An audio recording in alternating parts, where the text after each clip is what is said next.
총선 직전에 우리가 표가 급하기 때문에 서울 집값, 아파트값 요거만 살짝 고치려고 했는데 아니야. 경기도, 경기 남부, 북부 다 이거 조사를 해가지고 집값이 안정됐다라고 이거 발표해.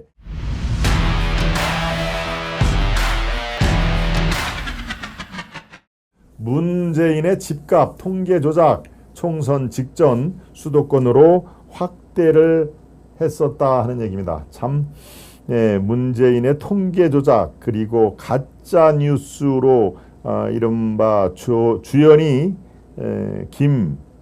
김만배, 조연이 신항림 두 사람의 공모로 인해서 대선 3일 전에 이른바 윤석열 관련된 가짜뉴스 윤석열이 사건 부산저축은행 사건을 다 접어버렸다. 그래서 커피를 손수 따지고 나 이번 사건 이거 여기서 끝낼 거니까 알아서 해. 밖에 나가서 절대 얘기하지 마. 이런 식으로 회유와 공작을 윤석열 당시 부산지검의 검사가 했었다라고 하는 게 가짜뉴스의 원천인 것이죠. 네, 가짜뉴스뿐만이 아니라 지금 더 국기문란 사건이 바로 국가 통계 조작 이겁니다.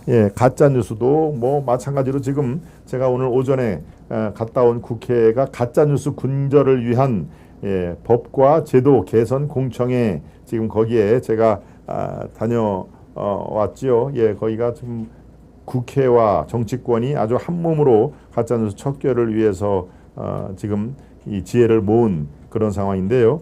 네, 바로 통계 조작, 국가 운영의 가장 기본이 되는 국가 통계 수치에 손을 대고 자기들 정권에 유리하게 그렇게 이른바 마사지 손을 탔다고 그러죠. 이거는 정말 국기문란의 다름 아닙니다. 이거는 일벌백계를 해야 마땅한 건데요. 바로 여러분들이 지금 보시는 대로 집값 통계 조작이 총선 직전에 서울에서 수도권으로 확대를 했다. 뭡니까? 총선 직전에 우리가 표가 급하기 때문에 서울 집값, 아파트값 요거만 살짝 고치려고 했는데 아니야.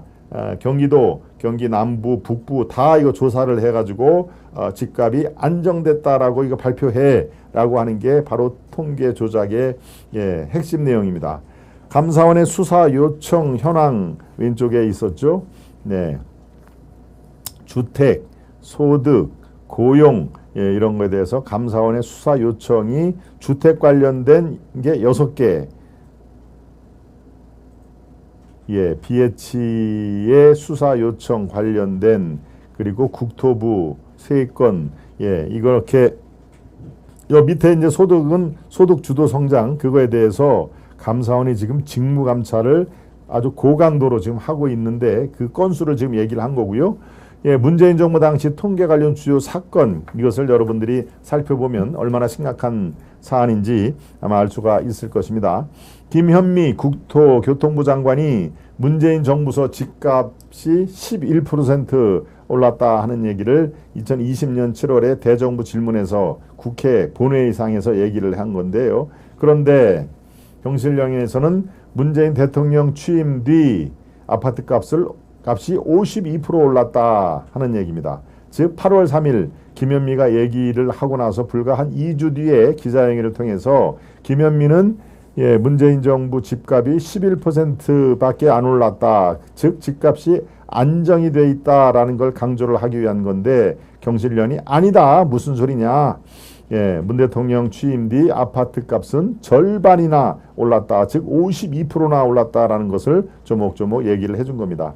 김상조 청와대 정책실장이 경실련 본부장이 날뛸 때는 부동산원 통계를 홍보하며 강하게 반박하라고 어디? 국토부 실무 책임자인 국토부에게 질책을 했다. 요거는 8월 19일 날 내부 회의에서 김상조가 얘기를 한 겁니다. 저 경실련이 무슨 얘기냐 김현미 장관 집값은 11%가 아니라 52% 올랐다는 얘기 바로 경실련 본부장이 얘기를 한 건데요. 그 경실련 본부장이 저렇게 철없이 날뛸 때는 홍보를 강하게 하면서 반박을 해야 된다. 너희들 뭐 하고 있느냐라고 국토부를 질책을 했다는 얘기입니다. 이 하나만 갖고도 이 데이터 조작, 통계 조작 이것의 그냥 어떻게 우연하게 되는 게 아니라 조직적으로 고의적으로 통계 조작에 나섰다 하는 얘기입니다. 또 1분기 소득 분배가 최악이고 소득 주도 성장이 치명타다라고 그렇게 얘기를 했는데 청와대 경제수석실에서 뭐라도 분석을 해야 된다. 통계 자료 다 들고 와라고 통계 자료에 대해서 이제 손을 타겠다. 손을 대겠다. 이른바 마사지를 하겠다라고 하는 그런 뉘앙스를 풍기게 되는 것입니다. 예, 개인 근로소득 하위 10% 제외 모두 증가. 이거는 청와대 경제수석실이 노동연구원 개인연구원에 분석을 의뢰한 거고요. 최저임금 영향 분석이 미비한데도 문재인에게 하위 10% 제외하고는 모두가 소득이 늘었습니다라고 허위 보고를 했다는 얘기입니다. 그러니까 문재인이 최저임금 인상 긍정적인 효과가 90% 통계를 조작해서 낸 허위 보고 거기에 따라서 그대로 앵무새처럼 얘기를 한 겁니다. 문재인은 최저임금 인상 긍정적인 효과가 무려 90%나 나오고 있다 하는 얘기죠. 네.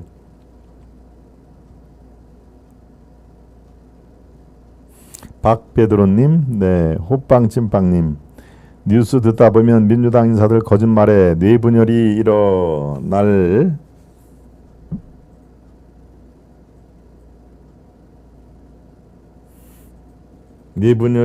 듯 민주당의 두통으로 인한 질병으로 손해배상 청구해야 할 듯합니다. 거짓말을 계속하다 보니 이제는 거짓이 참이라고 생각하는 집단 정신질환 아닐까 의심이 되네요. 박베드로님이 모처럼 만의 메시지를 보내주셔서 제가 다 읽어드렸습니다. 저 통계 조작은 국제사회에서 신용평가 때 마이너스 점수를 줍니다. 국격에 포탄을 날린 것이죠. 예, 우리 김박사 국회 입성을 기원합니다. 오라통님. 네. 그렇군요. 김상조, 문정부 때 다 떨어진 가방 들고 다니면서 몇십 년 쓴 것처럼 하고는 집은 강남에 있습니다. 루카님. 그렇습니다. 전형적인 강남 좌파들의 수법이죠. 전형적인 강남 좌파들. 네. 중앙선관위를 수사를 해야 됩니다. 오락터님이 말씀을 주셨고요. 예, 이 뭡니까? 총선 직전에 수도권으로 확대됐다는 얘기는 총선을 의식해서 서울의 집값, 아파트 값을 손을 댔는데 이제 지역을 더 넓혀가지고 경기도에 관련된 통계 수치 다 가지고 와. 우리가 입맛에 맞는 것만 골라서 통계를 다시 이렇게 마사지를 할 거야 라고 하는 그런 뉘앙스로 저렇게 많은 이 김상조를 비롯해서 많은 사람들이 직접 또는 간접으로 가담을 했다라고 하는 그런 내용이었죠. 그런데 여기에 통계 조작에는요, 가중치 조정이라는 그런 아주 신의 한 수가 있습니다. 가중치. 똑같이 얘기를 하면은 자기들에게 불리하니까 자기들 입맛에 맞는 항목에 가중치를 두는 겁니다. 다른 것보다도 더 1.5 가중치를 둔다. 그러니까 외부 기관에 통계를 맡기면서 야, 요거는 곱하기 1.5 해. 요거는 중요한 그 요소니까. 그래서 가중치를 조정을 해서 소주성, 소득 주도 성장 요 홍보를 한 의혹이 있다 하는 얘기입니다. 2017년 4분기 가계소득 동향을 조사하면서 취약계층 소득의 9분기 만에 취약계층 소득이 늘자 당시에 김동연 부총리였죠. 경제부총리가 소주성 정책에 영향을 주고 있다 하는 얘기입니다. 그러니까 어떻습니까? 이게 다 같은 한 통속이라는 그런 내용인 것이죠. 여기에 김동연 현재 경기도지사가 당시 2018년 2월에 기자들 앞에서 이렇게 얘기를 합니다. 취약계층 소득이 늘어난 것은 굉장히 기분 좋은 소식이다. 특히 소득 하위 20% 아주 이 빈부격차가 심한 상태에서 소득 하위 계층의 소득 증가에는 추가 경정 예상을 통한 소득 주도 성장 정책도 일정 부분 영향을 미쳤다고 본다. 그러니까 김동연은 소득 주도 성장 정책에 대해서 효과가 좀 나타나고 있다라는 것을 맞장구를 친 것이죠. 문재인의 소주성 정책에 맞장구를 치면서 일정 부분 영향을 미쳤다고 보고 있다라고 이 당시 경제부총리가 화답을 한 것입니다. 네. 그래서 이 김동연은 지금 이제 그런저런 걸로 민주당이 공천을 받았으면 지금 경기도 지사를 하고 있는 것이죠. 소득주도 성장 홍보는 여기에 그치지가 않습니다. 지속적으로 자화자찬을 하는데요. 2018년 5월 31일 문재인은 이렇게 얘기합니다. 고용시장 내 근로자 임금은 다 늘었다. 특히 저임금 근로자 임금이 크게 늘었다. 상용직도 많이 늘어나고 근로자 가구 소득도 많이 증가했는데 이는 소득주도 성장과 최저임금 증가의 긍정적인 성과였다 하는 얘기를 이렇게 자화자찬을 매일매일 하는 것입니다. 이에 집값 조작, 통계 조작을 일삼았던 문재인 정권 때 총선을 바로 앞두고 서울뿐만 아니라 수도권 이 통계 수치도 조작을 했다라는 게 지금 여기저기에 나와 있습니다.